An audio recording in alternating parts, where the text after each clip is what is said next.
Hello बच्चों। तो चलिए बच्चों, आज की इस वीडियो में हम लोग इलेक्ट्रिक डायपोल के बारे में डिस्कस करेंगे और उम्मीद करते हैं कि आपने हमारे प्रीवियस वीडियो को देखा होगा। अगर नहीं देखा है तो ज़रूर देख लिए। हमने उसमें काफ़ी इंपॉर्टेंट कंसेप्ट को डिस्कस किया है जो आपके एग्जामिनेशन पॉइंट ऑफ व्यू से बहुत ज़्यादा इंपॉर्टेंट होंगे। ठीक है, तो चलिए स्टार्ट करते हैं इलेक्ट्रिक डायपोल। ठीक है बच्चों, तो इलेक्ट्रिक डायपोल को जानने से पहले जान लीजिए कि इलेक्ट्रिक डायपोल जो है एक सिस्टम होता है, ठीक है, जिसमें दो पोल होते हैं और उसके दोनों पोल पे दो अलग अलग नेचर का चार्ज रखा होता है। ठीक है, और ख़ास बात डायपोल में जो है दोनों चार्ज का मैग्नीट्यूड सेम होता है, बस नेचर अलग अलग होता है। कहने का मतलब है कि अगर एक प्लस में होगा तो दूसरा माइनस में होगा।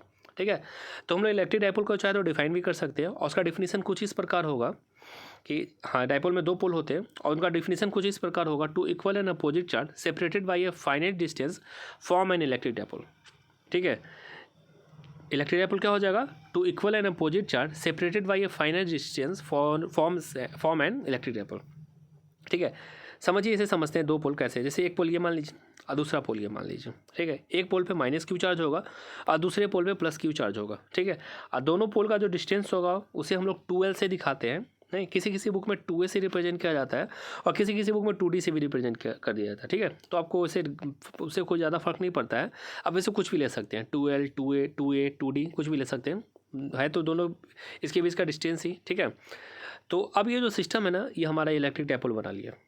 ठीक है, ये जो सिस्टम है माइनस क्यू प्लस क्यू, इसके बीच का डिस्टेंस 2L है। इस सिस्टम को हम लोग क्या बोलते हैं? इलेक्ट्रिक डायपोल बोलते हैं। ठीक है, और उसका डिफिनेशन याद रखिएगा, ये एग्जाम पॉइंट ऑफ व्यू से बहुत ज़्यादा इंपॉर्टेंट है। ठीक है, अब आगे बढ़ते हैं। अब एक ऐसा लाइन जो माइनस क्यू और प्लस क्यू दोनों से होकर पास करता है, उस लाइन को हम लोग बोलते हैं एक्सियल लाइन। ठीक है, एक ऐसा लाइन जो दोनों चार्ज से होकर पास करे, है ना, उस लाइन को हम लोग क्या बोलेंगे? Axial line.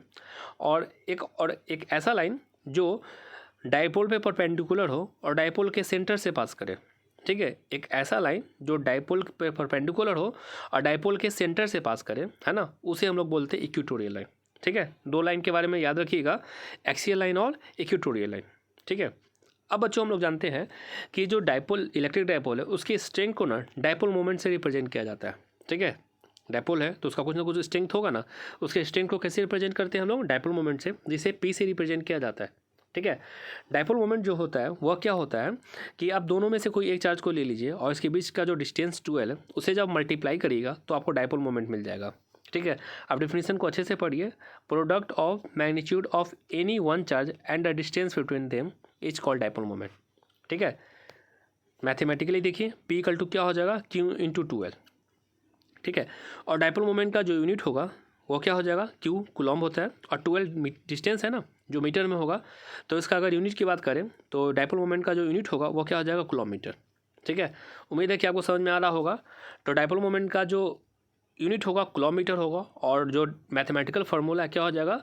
Q into 2L। ठीक है, Q दोनों में से कोई एक चार्ज ले लीजिए, उसका मैग्नीट्यूड, और 2L उसके बीच का डिस्टेंस है। उम्मीद है कि आपको समझ में आ रहा होगा।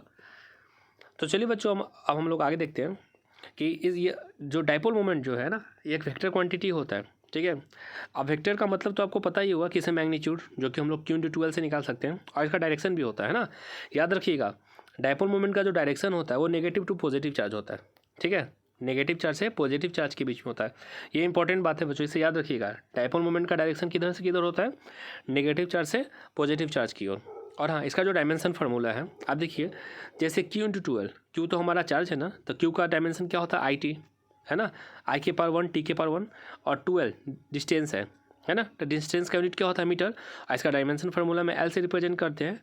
तो डायपोल मोमेंट का जो डायमेंशनल फार्मूला क्या हो जाएगा हमारा? M0 L1 T1 I1, है ना, M to the power 0 L to the power 1 T to the power 1 I to the power 1। ठीक है, उम्मीद है कि आपको समझ में आ रहा होगा अच्छे से। चलिए आगे देखते हैं। अब आते हैं कि जैसे कोई डायपोल है ना, तो जब डायपोल को जब इलेक्ट्रिक फील्ड में रखा जाता है तो उस पर एक टॉर्क लगता है।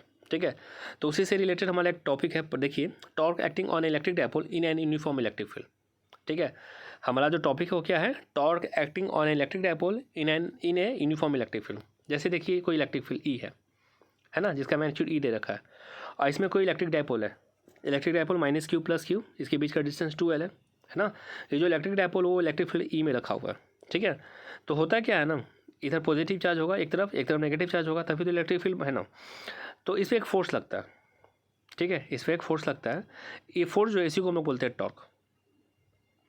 ठीक है, और ये जो टॉर्क का डिफिनेशन आप लोग बचपन में पढ़े होंगे 9th-10th में कि फोर्स जो होता है वो क्या होता है, फोर्स इनटू परपेंडिकुलर डिस्टेंस। ठीक है, तो यहाँ देखिए फोर्स परपेंडिकुलर डिस्टेंस हमारा क्या हो जाएगा, ए सी, है ना, ए सी जो हमारा परपेंडिकुलर डिस्टेंस है। ठीक है, तो टॉर्क का डिफिनेशन आप लोगों ने बचपन में ही पढ़ा होगा, फोर्स इनटू परपेंडिकुलर डिस्टेंस। तो यहाँ भी सेम होगा, फोर्स और परपेंडिकुलर डिस्टेंस। ठीक है, चलिए, और फोर्स के बारे में तो आप लोग जानते होंगे, फोर्स का जो डिफिनेशन हम लोगों ने पढ़ा है इसमें क्या होता है, क्यू इंटू ई के बराबर होता है। तो फोर्स की जगह हम लोग क्यू पुट कर देंगे, और ए सी के जगह, है ना, आप देख लीजिए ए सी के जगह आप क्या लिख सकते हैं, 12 साइन थीटा लिख सकते हैं ना। जैसे साइन थीटा का वैल्यू क्या हो जाएगा, ए सी बाई ए बी का वैल्यू 12 के बराबर है, तो ए सी की जगह हम लोग क्या लिख सकते हैं, 12 साइन थीटा लिख सकते हैं ना। तो इन वैल्यू को वहाँ पुट कर देंगे, ए सी की जगह 12 साइन थीटा हमारा हो जाएगा। ठीक है, अब बच्चों देखिए टॉर्क जो है टॉ इक्वल टू क्या हो जाएगा, Q into E into 12 sine theta, है ना। अब बच्चों देखिए इसे हम लोग सिंप्लीफाई करके लिख सकते हैं क्यू 2L ई साइन थीटा, है ना। और आप लोग जानते होंगे कि Q2L जो है ना, वो P के बराबर होता है, डाइपोल मोमेंट, है ना। अभी जस्ट हम लोगों ने पढ़ा डाइपोल मोमेंट के बारे में कि Q2L जो है P के बराबर होता है, डाइपोल मोमेंट के बराबर होता है।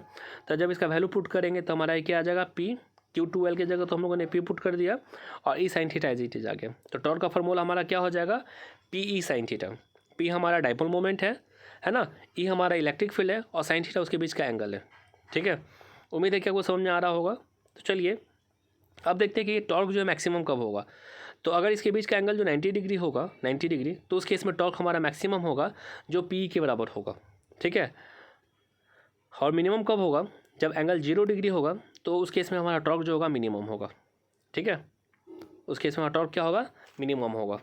तो टॉर्क का फॉर्मूला हम लोग सिंपली P साइन थीटा बोल सकते हैं, या फिर P क्रॉस E भी बोल सकते हैं।